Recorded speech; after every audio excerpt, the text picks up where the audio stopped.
সুন্দরবনের দুবলার চরে ২৬ অক্টোবর থেকে শুরু হয়েছে শুটকির মৌসুম। মাছ শিকারের উদ্দেশ্যে সমুদ্র এবং বাগেরহাটের বিভিন্ন নদ নদীতে ট্রলার নিয়ে নেমেছেন অসংখ্য জেলে। তবে দস্যুর কারণে কিছুটা আতঙ্কে জেলেরা। প্রতি বছরের মতো এবারও সুন্দরবনের দুবলার চরে শুরু হয়েছে শুটকির মৌসুম। এ সময় জীবন জীবিকার তাগিদে মাছ শিকারের লক্ষ্যে সমুদ্রে অবস্থান করছেন হাজার হাজার জেলে। আছে জলদস্যুর আতঙ্ক আর কাঁধে ঋণের বোঝা। ভয় আছে, জলদস্যু ভয় আছে। গ্রুপ আছে শুনলাম 7 গ্রুপ, 3 গ্রুপ বলে এক হয়ে যায়, 3 গ্রুপ 48 জন। অনেক জায়গা থেকে ধার ও ঋণ হয়ে ও ব্যাংকের লোন উঠে ব্যবসায় নামে। এখন শুনতেছি ডাকাতি চাপ বাড়িয়েছে, মানে বিভিন্ন সমস্যা।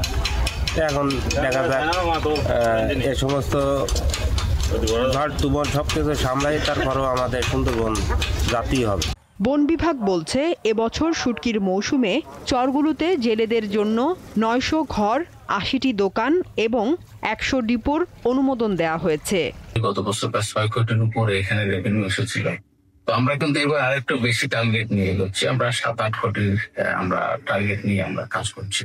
গত বছর শুটকির মৌসুমে রাজস্ব আদায় হয়েছিল 6 কোটি টাকা।